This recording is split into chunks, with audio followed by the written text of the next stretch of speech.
अस्सलामुअलैकुम, क्या हाल है बच्चों। उम्मीद करता हूँ खैरियत से होंगे आप। आज हम सेकंड ईयर के लेक्चर नंबर 16 पे आ रहे हैं और ये लेक्चर नंबर 16 जो आज मैं आपके सामने लेके चल रहा हूँ ये एक्सरसाइज नंबर 2.2 से। आप सारे बच्चों को याद होगा भाई सेकंड ईयर वालों कि मैं आपको एक टॉपिक पढ़ा रहा था जिस टॉपिक का नाम था रेशो थ्योरम। क्या नाम था मेरे बच्चे? Ratio theorem. The short form is RT।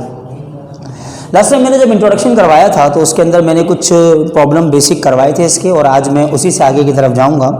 तमाम बच्चे 2.2 निकाल लें। आज रेशियो थ्योरम के अच्छे सवालों का काम स्टार्ट होगा और जितने भी बढ़िया सवाल हैं वो आज यकीनन लेक्चर में आपको मैं सिखाऊंगा। तो आ जाओ बेटा क्वेश्चन नंबर 17 पे।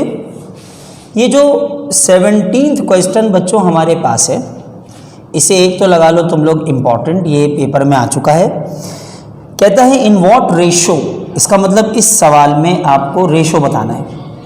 इन what ratio does the join of A7,9 and B-1,1 divides by the point C2,4।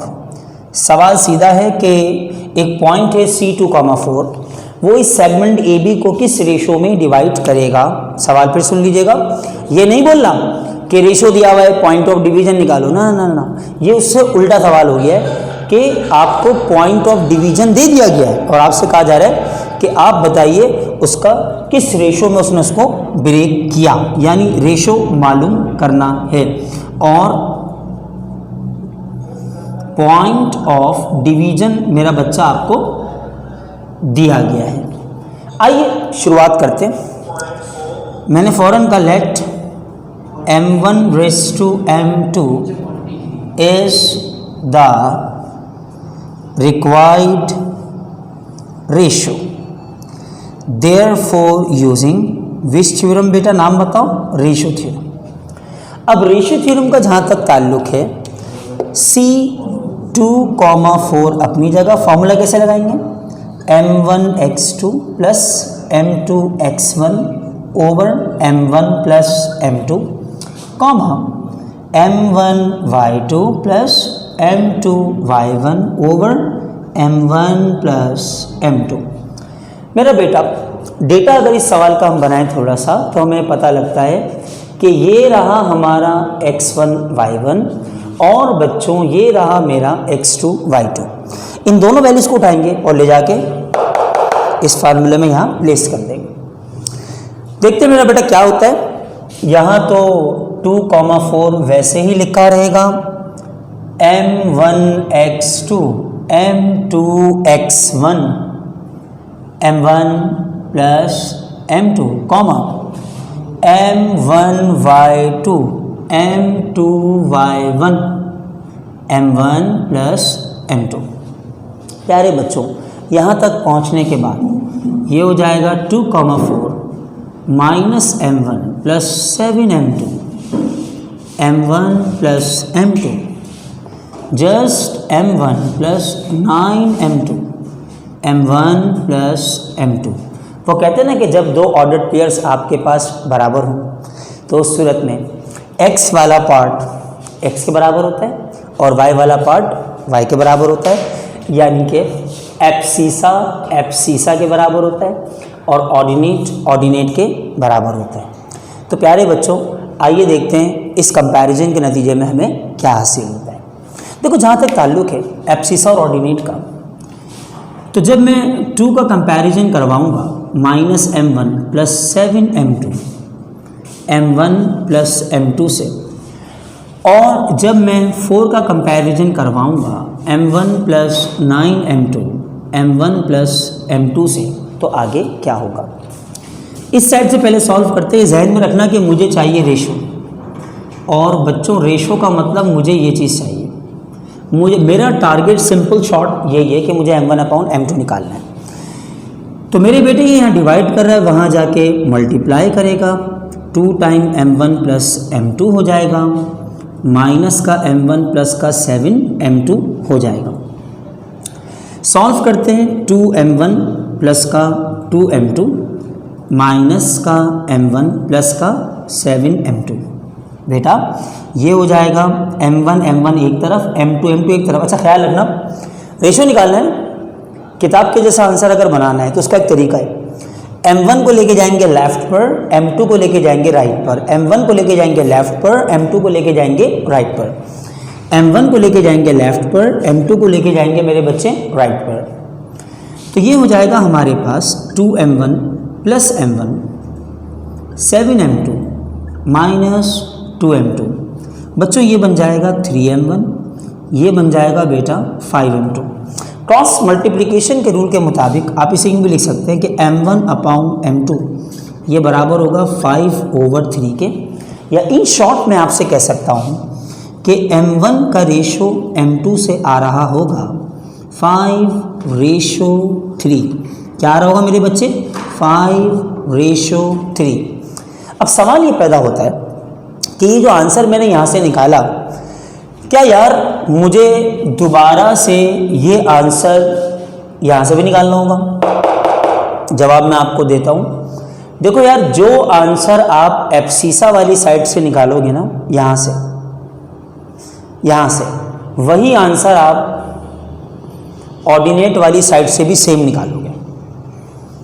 अब या तो अपने उस्ताद की बात मान लो कि सर कह रहे हैं ठीक है यार वो मैं एक ही रहेगा, मेरे लिए इसमें कोई फ़र्क नहीं आएगा, या तो आप मेरी बात मानो। या फिर बाज़ बच्चों में कि रहमानी कीड़ा पाया जाता, नहीं सर हमें तो करके दिखाइए, हमें तो दिखाइए आप। तो मेरा ठीक है यार, अगर ऐसा है तो एक सवाल को दिखा देते ना यार, यहाँ से करके भी दिखा देते हैं और आंसर उसका यही बनेगा। मैं पहले लिख देता हूँ कि वही बनेगा, ज़रा देख लो। मैंने पहले लिख दिया कि इस केस में भी इसका जो आंसर है वो यहाँ से भी यही बनेगा, मैंने लिख दिया है पहले। आओ पहले सॉल्व करते हैं। ये कर रहा है डिवाइड, वहाँ जाकर करेगा multiply. 4m1 plus 4m2 equality के बाद क्या आ रहा है बेटा? m1 plus 9m2। अब अगला काम क्या होगा? m1 लेफ्ट पर, m2 राइट पर, 4m1 में से m1 माइनस होगा, 9m2 में से 4m2 माइनस होगा। ये बनेगा 3m1, ये बनेगा 5m2। क्रॉस मल्टीप्लिकेशन के रूल से m1 अपॉन m2 बराबर आएगा 5/3 के। मैंने आपसे क्या कहा था? मैंने आपसे क्या जिक्र किया था? मैंने कहा था बेटा इसका आंसर आप चेक कीजिएगा, दोनों सूत्रों में सेम आएगा। तो आप देख सकते हैं इसका आंसर दोनों तरीक़ों से सेम आया। अब अगर फ़र्ज़ कीजिए कि ये कहा जाता, ये सवाल आता पेपर में, तो फिर मैं हमेशा बच्चों से ये कहता हूँ कि बेटा बोर्ड एग्जाम में आपने इस किस्म के क्वेश्चन के लिए इसे सिर्फ एक साइड से सॉल्व करना है। आप अगली साइड को जाने दीजिए, आप वहाँ से ना कीजिए, क्योंकि रिजल्ट दोनों सूरतों में कैसे आ रहे हैं? बिल्कुल सेम आ रहे हैं। तो इसलिए मैं बड़ा क्लियर आपसे ये कह रहा हूँ कि आपको इसे दोनों साइडों से सॉल्व नहीं करना, एक साइड से कर लें, चलता है। लेट्स हैव अ लुक कि किस तरह से सर ने क्वेश्चन नंबर 17 कराया आपको, देख लें एक बार। मेरे बेटे, इस सवाल के बाद आपका एक होमवर्क बनता है, बिल्कुल बनता है, बनना भी चाहिए, और वो होमवर्क बनता है 20वां सवाल। क्यों होमवर्क बनता है? क्योंकि ये बिल्कुल सेम है सवाल नंबर 17 की तरह, कोई फ़र्क नहीं है दोनों में। और जिन बच्चों के पास, बेचारों के पास किताब नहीं है, जो किताब नहीं ख़रीद पाते, उनको मैं बता देता हूँ, डेटा बना के दे देता हूँ। समझते हो ना किन बच्चों की बात कर रहा हूँ मैं? उसमें एक पॉइंट L दिया हुआ है, उसके कोऑर्डिनेट से 1,2, एक पॉइंट अल्लाह का भरा करे N दिया हुआ है, उसके कोऑर्डिनेट से 2,5, और वो आपसे ये कह रहा है कि find the ratio in which the point M point के कोऑर्डिनेट्स दिए हैं और वो कुछ जैसे हैं 0 और -1। बताना क्या है? वही रेशो। बताना क्या है? वही रेशो। तो मैंने जैसे कि उन बच्चों के लिए लिख दिया है बोर्ड पे, ताकि जो बेचारे किताब नहीं ख़रीद पाते ना, बच्चे, महंगी होती किताब नहीं ख़रीद पाते, तो उनके लिए मैंने सवाल लिख दिया है। वो यहाँ से देखकर इसकी कॉपी एंड पेस्ट कर लें, आंसर आ जाएगा। ठीक है, अब हम बढ़ते हैं अपनी कुछ अगली चीज़ों की तरफ। और मेरा ये ख्याल है कि जब हम उन अगली चीज़ों की तरफ थोड़ा सा जा रहे हैं, तो मेरे बच्चे, वो मैं थोड़ा बोर्ड यहाँ से रब कर दूँ, कुछ एक पॉइंट्स मैंने आपको समझाने बड़े काम के, तो मैं अब उनकी तरफ आपको लेके जाना चाहता हूँ। लेक्चर पढ़ा रहता है हमारे पोर्टल पे 2-2.5 घंटे के लिए, आराम से उसे बार बार देख सकते हो, इतना तो क्लास में भी चांस नहीं मिलता था। और बाद में स्क्रीनशॉट लेके काम भी लिख सकते हो, ऐसी कोई बात नहीं है। कोई ये कहे कि सर मेरा काम नहीं हुआ है तो अफसोस की बात है। फिर लेक्चर रिवाइज भी हो रहे हैं सुबह में, मॉर्निंग में।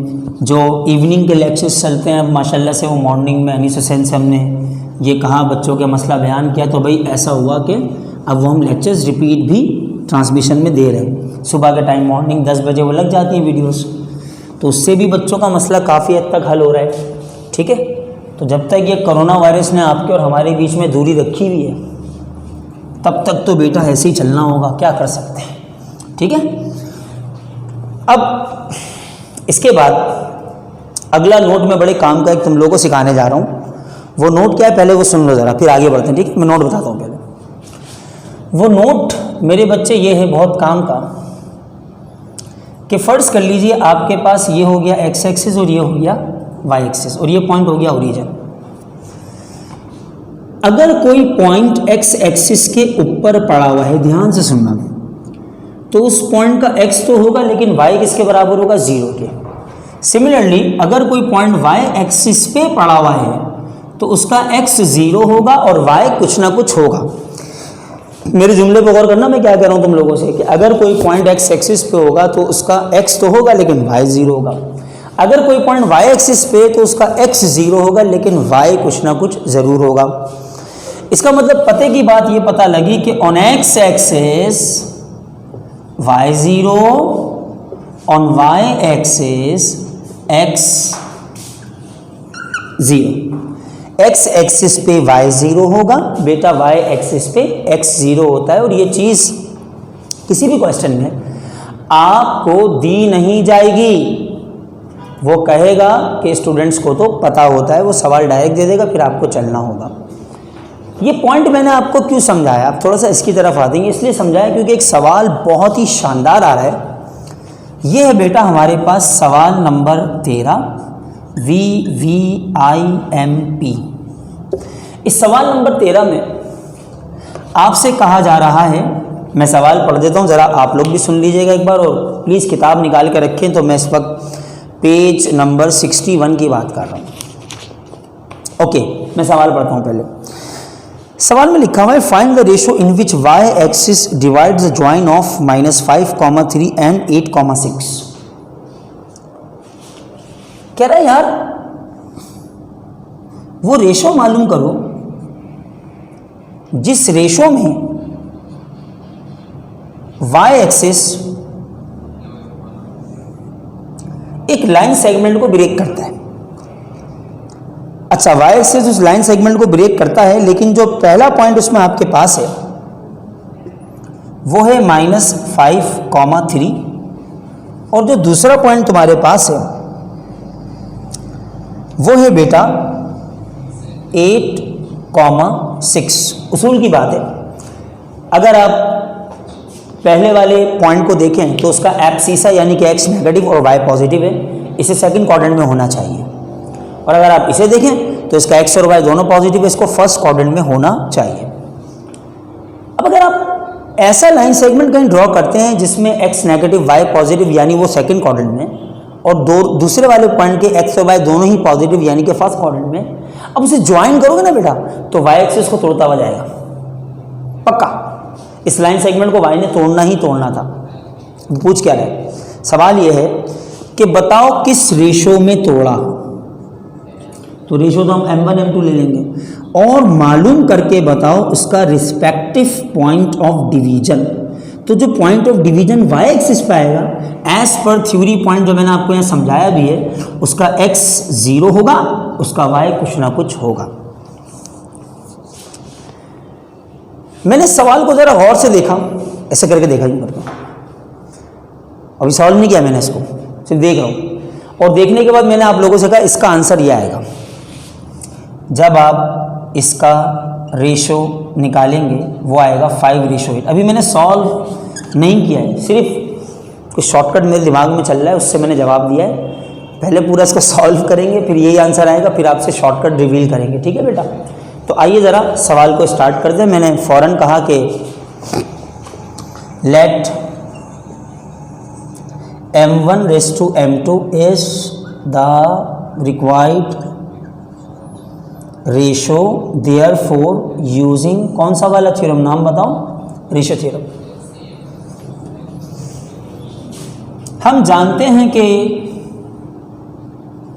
On y axis x becomes 0, therefore point of division हो जाएगा C, कोऑर्डिनेट बनेंगे 0, y, फार्मूला होगा m1x2 plus m2x1 over m1 plus m2, फिर comma m1y2 plus m2y1 over m1 plus m2, operating formula. ये रहा तुम्हारा x1 y1, ये रहा तुम्हारा x2 y2। तो बेटे 0, y अपनी जगह रहेगा, m1x2 m1x2 m2x1 m2x1 m1 plus m2, comma m1y2 बेटा y2 किसके बराबर है 6 के, प्लस m2y1 बेटा y1 किसके बराबर है 3 के, m1 प्लस m2। थोड़ा सॉल्व कर लेते हैं इसको यार। ये बनेगा 0, y, ये हो जाएगा 8m1 plus minus minus 5m2 m1 plus m2 6m1 plus 3m2 m1 plus m2। वो कहते हैं ना जब दो ऑर्डर्ड पेयर आपस में बराबर हो, तो मैंने क्या कहा था, एफ सीसा के बराबर, ऑर्डिनेट के बराबर, एक्स वाला पार्ट एक्स वाले पार्ट के बराबर, वाई वाला पार्ट वाई वाले पार्ट के बराबर। तो अब यहाँ से मेरे बच्चे क्या बनता है ज़रा इसको देख लेते हैं। 0 बराबर आएगा 8m1 minus 5m2 m1 plus m2 के, और यहाँ से y बराबर आएगा 6m1 plus 3m2 m1 plus m2 के। y उस वक्त तक नहीं निकल सकता जब तक m1 m2 पता ना हो। मैंने इसे इक्वेशन नंबर 1 का नाम दे दिया है। ये कर रहा है डिवाइड, वहाँ जाकर करेगा मल्टीप्लाई, 0 हो जाएगा 8m1 माइनस 5m2। ज़रा m1 यहाँ ले आओ, माइनस का हो जाएगा। मैंने पहले भी समझाया m1 लेफ़्ट पर, m2 राइट पर। ये माइनस से माइनस क्या हो गया, कैंसिल। क्रॉस मल्टीप्लिकेशन के रूल से m1 अपॉन m2 का आंसर बन रहा है 5/8, यानी m1 का रेशो m2 से बन रहा है 5:8। क्या बन रहा है मेरे बच्चे, 5:8। ध्यान दीजिएगा, क्या ये वही रेशो है जो सर ने सवाल को पढ़ते ही लिख दिया था? कसम खुदा की याद करके नहीं आया था, मुझे थोड़ी पता था ये वाला पढ़ाने जा रहा हूँ। तो है ना कोई ट्रिक वो दिमाग में मेरे, मैं भी बताऊंगा आपको, ठीक है। इसी तरीके से रेशो आ गया।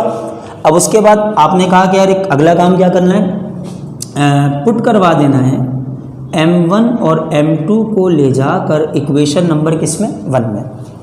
जैसे अब ये वैल्यूज पुटअप करवाते हैं तो y बराबर हो जाएगा 6m1 की जगह 5 प्लस 3m2 की जगह 8, डिवाइड में आ जाएगा बेटा 5 प्लस 8, 6 5 × 30, 8 4 24, 8 और 5 13, 54 13। तो जो पॉइंट ऑफ डिवीजन मुझे निकालना था 0, y, उसका एब्सिसा यानी x तो 0, लेकिन y किसके बराबर आ रहा है 54/13 के। तो आप तमाम बच्चे देख सकते हैं इस सम में, ये आपके सामने इस वक्त मौजूद है। ना सिर्फ ये यार कि मैंने रेशो निकाला, बल्कि मैंने रेशो के साथ साथ उसका पॉइंट ऑफ डिवीजन भी निकाला है। वो किस तरीके से आपके सामने सब मौजूद है। अभी मैंने ये बताया नहीं है सवाल का रेशो मैंने कैसे चुटकी बजा के निकाला था, बताया नहीं, अभी बताऊंगा, ठीक है। So let's have a look, और उसके बाद हम फिर अगले सवाल की तरफ चलेंगे। तो उस सवाल के बाद 13वें जैसे में जिसमें डायरेक्ट रेशो मैंने आपको बताया था, अब आप मेरे साथ आएंगे क्वेश्चन नंबर 14 पे। सारे बच्चे किताब में पढ़ लें सवाल नंबर 14। यार इसको भी इम्पोर्टेंट डालो, अच्छा सवाल है। इस सवाल में लिखा हुआ है कि the line segment joining by the point P and Q। अच्छा, P पॉइंट के कोऑर्डिनेट -8, 10 है और Q पॉइंट के कोऑर्डिनेट 6 और -4 है। Is cut by x and y axis at point A and B respectively find the ratio in which A B divides P Q. इधर देखो, अगर ये एक्स एक्सिस, ये y axis, negative of y, negative of x और ये point origin, कहता है कि मेरे पास एक लाइन सेगमेंट है जिसके एक पॉइंट के कोऑर्डिनेट है p -8, 10। अच्छा, p -8, 10 होगा कहाँ पे? सेकंड क्वाड्रेंट में। इसके कोऑर्डिनेट है p -8, 10। इसको सेकंड में होना चाहिए। NQ 6 -4।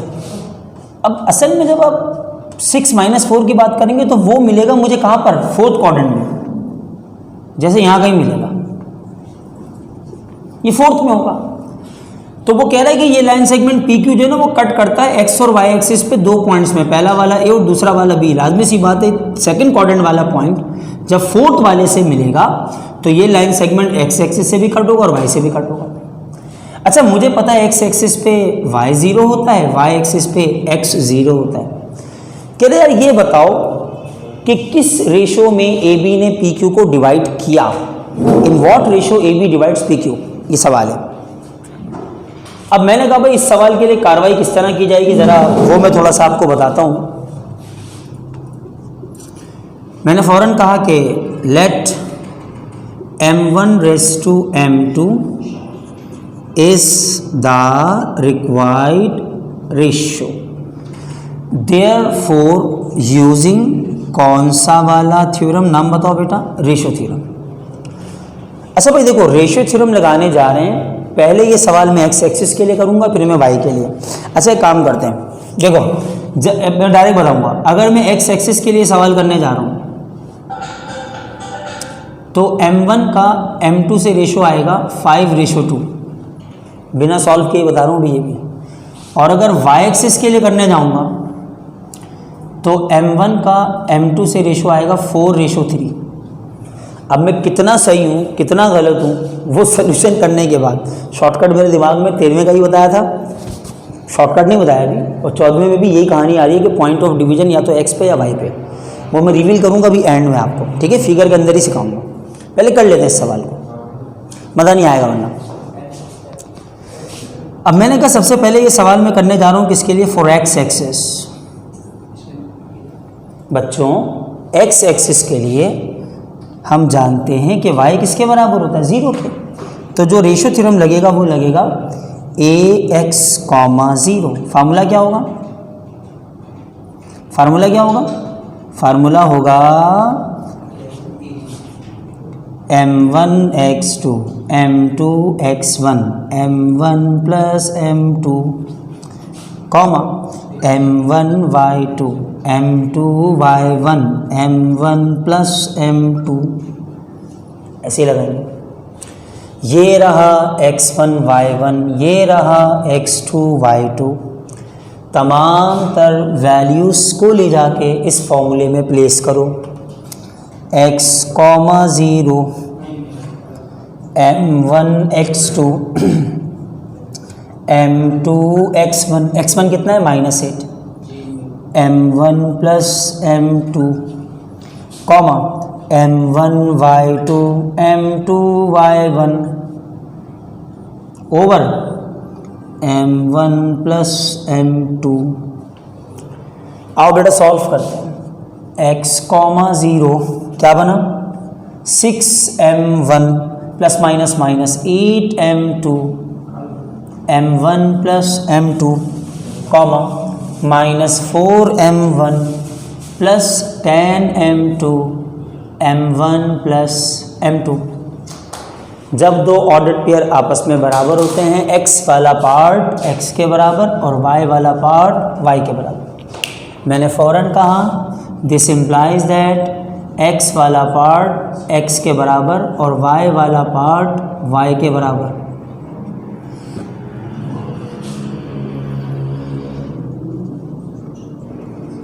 दो 2012 में सेकेंड ईयर सप्ली के पेपर में यही सवाल आया है 8 नंबर का, और उस सवाल में सिर्फ रेशो नहीं निकालने थे, ना ना ना, बल्कि पॉइंट ऑफ डिविजन्स भी मालूम करने थे, बिल्कुल 13वें सवाल की तरह से। मैं क्या कह रहा हूँ आपसे, रेशो नहीं निकालने थे, बल्कि उसके साथ साथ पॉइंट ऑफ डिवीजन का पता भी लगाना था। तो आइए बेटा, पहले हम रेशो यहाँ से मिलने वाले, लाजमी सी बात है, फिर पॉइंट ऑफ डिवीजन यहाँ से बताएंगे।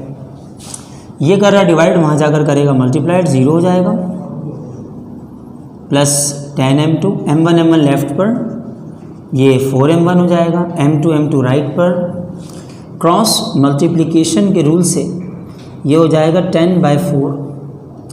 तो बेटा मैं समझता हूँ कि ये हो जाएगा 5/2। तो m1 का m2 से क्या रेशो आया? रेशो आया बेटा 5:2। क्या मैंने x एक्सिस वाले केस में डायरेक्ट रेशो यही लिखा था?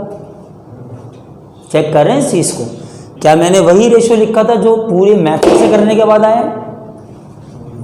क्या इसमें कोई फ़र्क नज़र आ रहा है? कोई फ़र्क नज़र नहीं आ रहा है।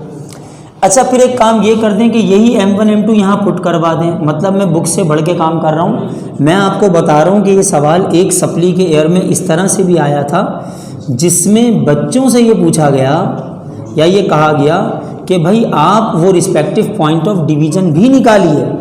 सवाल के नंबर बढ़ा दिए उसने। तो आइए ज़रा देखते हैं काम कैसे होगा। x हो जाएगा 6m1 की जगह 5, 8m2 की जगह 2 डिवाइडेड बाय 5 + 2।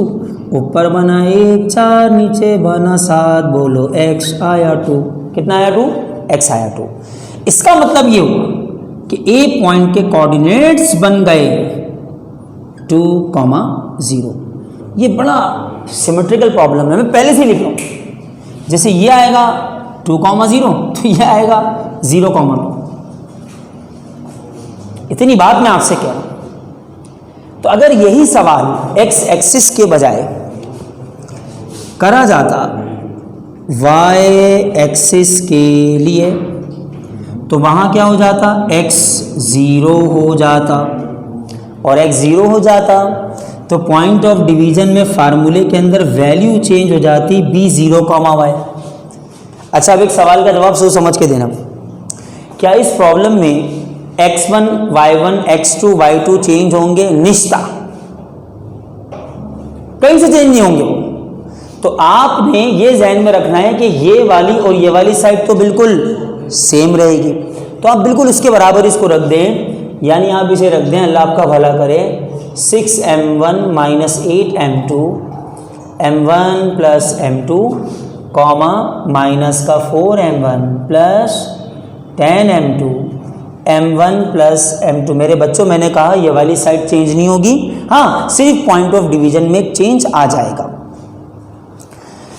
फिर जब आप यहाँ भी इक्वेटिंग करवाते तो 0 बराबर होगा 6m1 - 8m2, m1 + m2 के, और y बराबर होगा माइनस का 4m1 प्लस का 10m2, m1 + m2 के। मेरे बच्चों, फिर वही बात, रेशो कहाँ से मिलेगा? रेशो यहाँ से मिलेगा।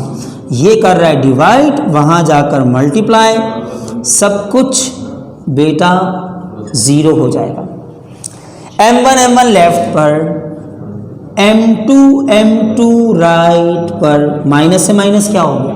कैंसिल। और इसको थोड़ा सा मैं यहाँ करके दिखा देता हूँ तुम लोगों को। क्रॉस मल्टीप्लिकेशन के रूल से m1/m2 हो जाएगा 8/6। 8/6, m2 नीचे आ जाएगा, 6 वहाँ चला जाएगा। ज़रा 2 के टेबल से काटो दोनों को, 4/3। सरकार ये बताइए, इस प्रॉब्लम के शुरू में मैंने आप लोगों के सामने इसका रेशो क्या लिखा था? 4:3। दोनों के अलग अलग बताए थे मैंने सवाल लिखते ही, जो बच्चे इस वक्त देख रहे हैं सारी कहानी को। और फिर आखिरी काम यहाँ पर क्या हो सकता है? अगर y चाहिए आपने फ़ौरन का पुट m1 and m2, तो y बराबर हो जाएगा -4, m1 की जगह 4 आ गया, +10, m2 की जगह 3 आ गया, नीचे 4 + 3 आ गया। चलो मैं बताता हूँ यहाँ से y क्या बनेगा। यहाँ से y हो जाएगा, ऊपर आएगा 14, नीचे आया 7। मैंने पहले ही कहा था ये दोनों पॉइंट सेम आएंगे। y का आंसर यहाँ से बन रहा है 2, जबकि x से 0। तो अगर वो पॉइंट b था 0y, उसके कोऑर्डिनेट्स आ गए 0, 2। मैंने सवाल खुद से बढ़ाया है। दोनों के ना सिर्फ मैंने रेशो निकाले बल्कि पॉइंट ऑफ डिवीजन भी निकाले। बेहतरीन सवाल है, बेहतरीन सवाल है, बहुत सा सवाल है जो एक्सेस ऑफ एक्स और वाई के बारे में इस कॉन्सेप्ट को क्लियर करता है जो मैं आपको समझा रहा था। इसे अच्छी तरीके से नोट डाउन कीजिएगा, देखिएगा। अब बात ये कि सर वो 13वां सवाल या सर ये 14वां सवाल आप फिगर बनाते हो, आप जवाब लिख देते हो। देखो मैं तो वीडियो में तुम्हारे सामने था, बुक मेरे हाथ में नहीं थी, मैं तो जवाब लिख रहा था, उसके बाद पूरा प्रोसेस करके आंसर दिखा रहा हूँ। दिखाए हुए कराची में तो मुझे बता देना। अब इसमें क्या है, इसमें ये कि ये हो क्या रहा था, एक्चुअल गेम क्या था, वो गेम अब मैं तुम्हें समझाने जा रहा हूँ। ये बांटना मत किसी को, सिर्फ अली हुसैन के बच्चों के लिए। अगर पॉइंट ऑफ डिवीजन, ये बहुत काम की बात है, एक्स एक्सिस के ऊपर हो, शॉर्टकट बता रहा हूं मैं इसके, तो याद रखना m1 का रेशो m2 से होगा। अगर point of division x axis के ऊपर है, फिर मैं कह रहा हूं अगर वो x एक्सिस के ऊपर है तो m1 का रेशो m2 से होगा माइनस y1/y2। मैंने क्या जुमला बोला है, माइनस y1/y2। चेक करोगे इसको, ये रहा y1, ये रहा y2। जब मैंने x एक्सिस के लिए आंसर लिखा था डायरेक्ट क्या लिखा था, 5:2। कैसे लिखा था, माइनस y1/y2। माइनस से माइनस क्या हो गया, कैंसिल, 2 2 जा 2 5 जा, क्या आंसर आया था, 5:2। और अगर यही पॉइंट ऑफ डिवीजन चला जाता x एक्सिस की जगह y एक्सिस पे, तो सर शॉर्टकट क्या होता, तो शॉर्टकट क्या होता, तो m1/m2 बराबर होता माइनस x1/x2 के। आओ इस सवाल पे वापस, ये रहा x1, ये रहा x2, minus x1/x2, minus minus 8 x2 6, minus minus plus 8/6। Sir ने क्या लिखा था, 4:3। सर ने क्या लिखा था, 4:3। तो आप देख सकते हैं यहाँ पे दोनों रेशो मैंने इस तरह बताए, और वो दोनों शॉर्टकट्स जो मैंने आपसे रिवील किए हैं बेटा, वो मैं यहाँ हाईलाइट कर रहा हूँ। इसे अच्छे से नोट कर लीजिएगा, इन सारी बातों को समझ लीजिएगा। और एक सवाल मैं आपको यहाँ से होमवर्क बिल्कुल दे रहा हूँ, इंशाल्लाह ताला वो आप करेंगे सारे बच्चे, मुझे उम्मीद है मुझे फिर वैसे ही व्हाट्सएप पे सेंड भी करेंगे, ठीक है। और ये काम ज़रूर, जितने भी होमवर्क्स मैं देता हूँ वो किया करो भाई, उन्हें छोड़ना नहीं है।